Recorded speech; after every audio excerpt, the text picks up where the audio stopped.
Episode 3. Is digital media bias killing your career? Are you a creative or entrepreneur who's sick of all the red tape, sick of gatekeepers and powerful digital media platforms that cater to celebrities and people with deep pockets? I mean, you got talent, you got skills, but you can't seem to break through. It's time to destroy. The podcast helping entrepreneurs and creators conquer the barriers between them and the people. What's up, everyone? I'm your host, Christopher Grant Sr. Thank you so much for listening to Destroy. Now, I know there are a million things you could be doing right now, but you took time out of your busy day to listen to me. So sit back, relax, and enjoy the Uneven Playing Field series. If you like what you hear, follow me at C Grant Sr. on Instagram or Twitter. That's at CGRANTSR. Destroy Digital Media Platforms, the new book by Christopher Grant Sr., an insightful, eye-opening quick read that tells you why your content everywhere gets you nowhere and how to rise above the digital media clutter. Visit destroybook.com. What is meant by an uneven playing field? I'm simply implying that the playing field or industry in which creatives play on or function in is not equal or fair to all participants.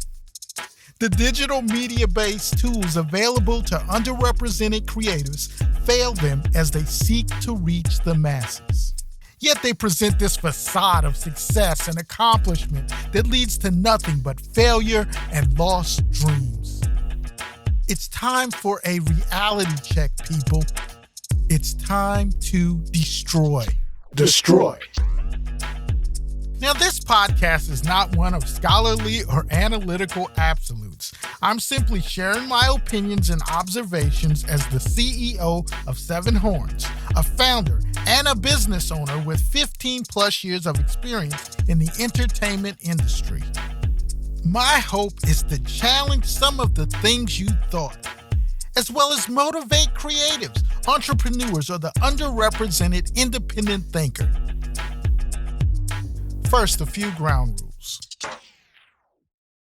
When I say creatives, I'm referring to entrepreneurs as well. I believe they're cut from the same cloth. An entrepreneur, a creative, they're pretty much the same people. Let me give a brief definition of both. An entrepreneur is an individual who creates a new business, bearing most of the risk and enjoying most of the rewards. A creative or creativity is relating to or involving the imagination or original ideas, especially in the production of an artistic work. So like I said, there's not much difference between an entrepreneur and a creative. They both are challenged with and have a desire to create. Although I primarily target entrepreneurs and creatives and talk a lot about entertainment and the entertainment industry, this podcast is for everyone because I truly believe that everyone is a creative at heart. Now, I'll use the music industry and its creatives in many of my examples, but the points I make can be applied to most industries and creatives across the board. Let's chop it up. We find ourselves in one of the most politically charged times in our nation's history. A time where we, the people, are choosing to side with Democrats or Republicans. Now, in order to make a choice, we need information. Historically, we've gotten that information from television or from newspapers. These days, we're getting that information from social media. Now, I'm not sure if you all have heard this, but recently, Twitter prevented people from posting links to a New York Post story. They warned people that if you click the link, that the information that the link led to was, I quote, potentially unsafe. The New York Post article contained screenshots of emails allegedly sent and received by Hunter Biden, Joe Biden's son. Now, Before I go on, let me be clear. This is not a political discussion. I could care less whether you're a Democrat or Republican or a Libertarian. It doesn't matter to me. But what does matter to me is media bias. Is it a real thing? Twitter explained that it had limited the sharing because the story contained what they considered hacked materials. Facebook also took action, limiting the report on its news feed. They said that this was part of what they called their standard process, a process that would give third-party fact-checkers time to review the content and decide if it should be treated as misinformation. Think about that, people. A supposedly open to all digital media platform that is there to transmit and disseminate information from user to user, deciding that some of the communication is potentially unsafe. Look, I get it.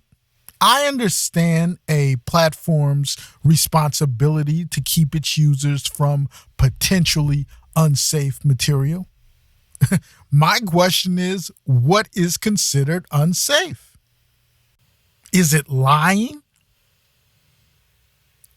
People lie all the time on social media. If someone posts, "Hey Chris, I saw you the other day and your hair looked horrible." Well, that's a lie because I don't have any hair. But I don't see Twitter or Facebook removing that post. Maybe it's because I'm insignificant or unimportant. But wait a minute, it was harmful to me. I mean, aren't you trying to keep me from harm? But maybe I don't matter because I'm not as big as some people. Well, then you have a bias there. So is it things that are only harmful to a certain status of people? Because what may be harmful to you may not be harmful to me. And what may be harmful to me might not be harmful to you. It just has to be clear. If they can do this to the New York Post, just think what they can do to little old me. They can censor my content as well. Some of you may think, well, I'm not a politician. Why would they even care? I don't think that matters. What matters is that you are delivering content on these platforms, and the ones who run these platforms have the right, or seemingly have the right, to call your content potentially unsafe. It may not seem like a big deal to you now, but what happens when they deem your new song harmful and unsafe? Or your new book, your new short film, or your new business idea? Many of you may or may not know that on May 28th of 2020, the president issued an executive order preventing online censorship. Section 1 of the order states, I quote, "In a country that has long cherished the freedom of expression, we cannot allow a limited number of online platforms to handpick the speech that Americans may access and convey on the internet. This practice is fundamentally un-American and anti-democratic. When large, powerful social media companies censor opinions with which they disagree, they exercise a dangerous power. They cease functioning as passive bulletin boards and ought to be viewed and treated as content creators." End quote. These platforms are simply censoring material.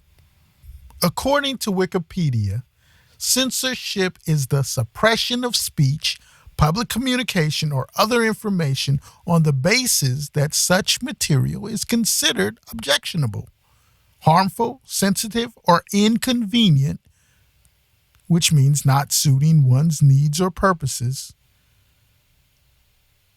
Censorship can be conducted by governments, private institutions, and other controlling bodies. See, what this all boils down to is a question.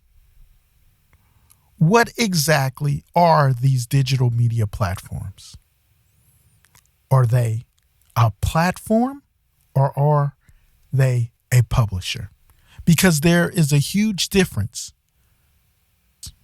A platform refers to a tech company that allows transmission and dissemination of information. A good example that I came across on the internet is that of a phone company.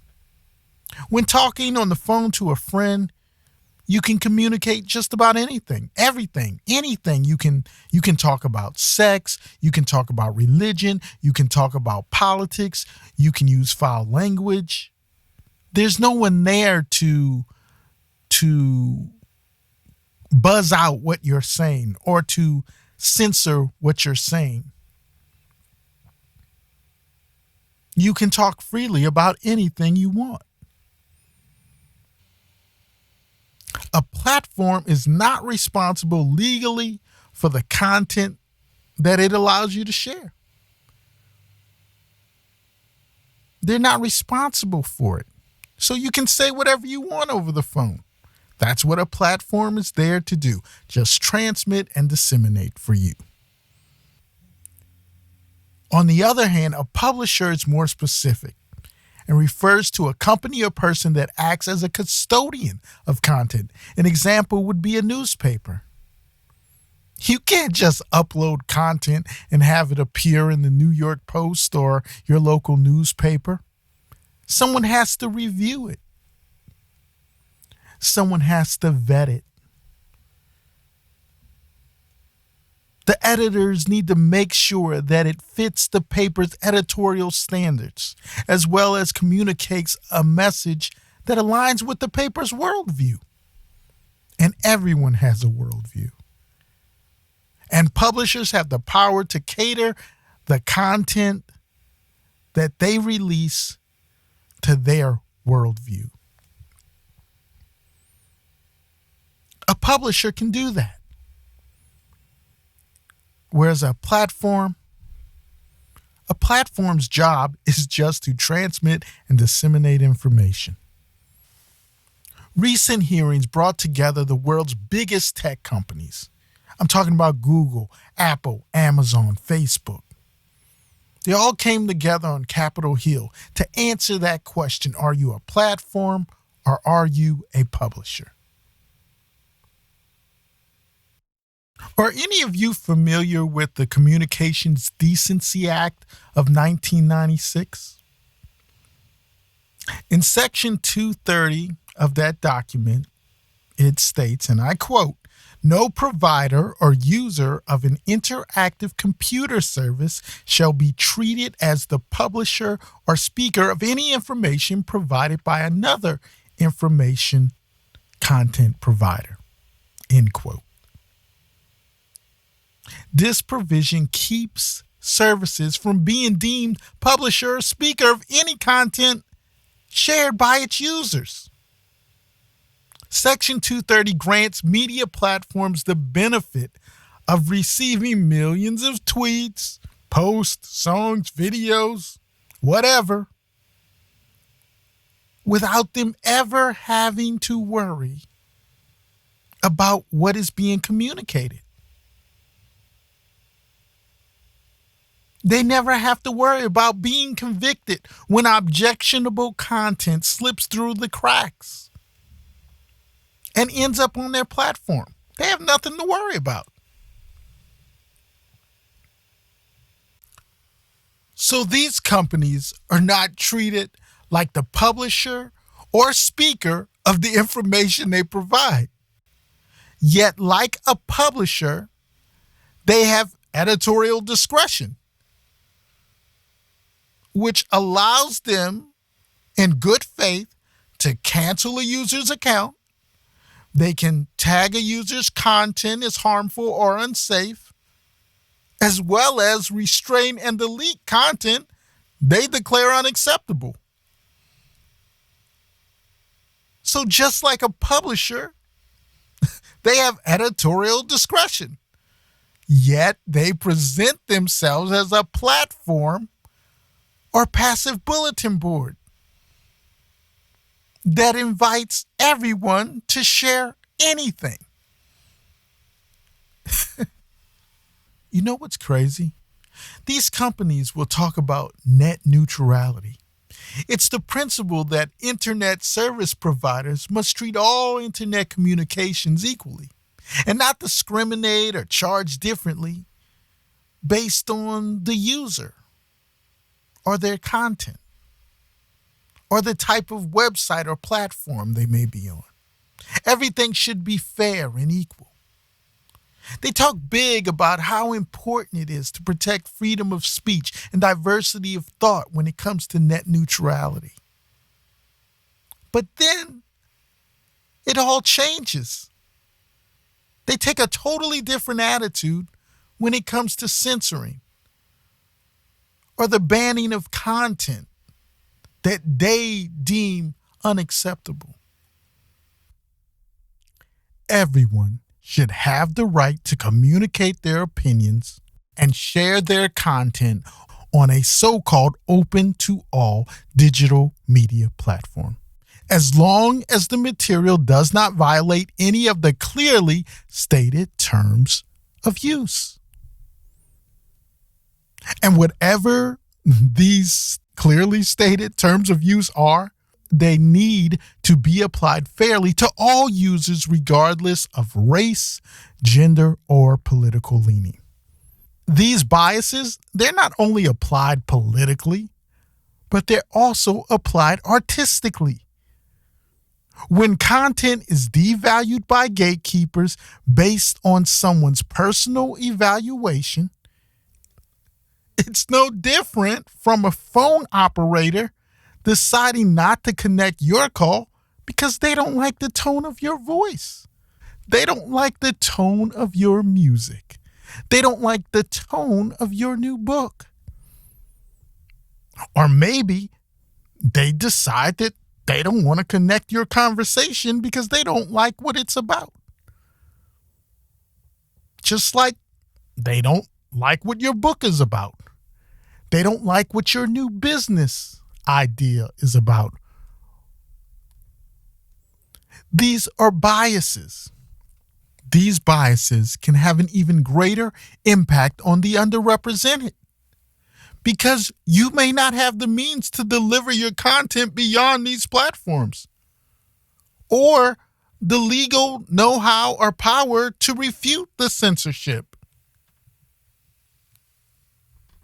Bias can be expressed in many different ways on these platforms. It's not always as obvious as not being able to share someone's link or a disclaimer being placed on someone's post. Sometimes it's the platform deciding to devalue your content because you don't have a lot of followers or you're not famous.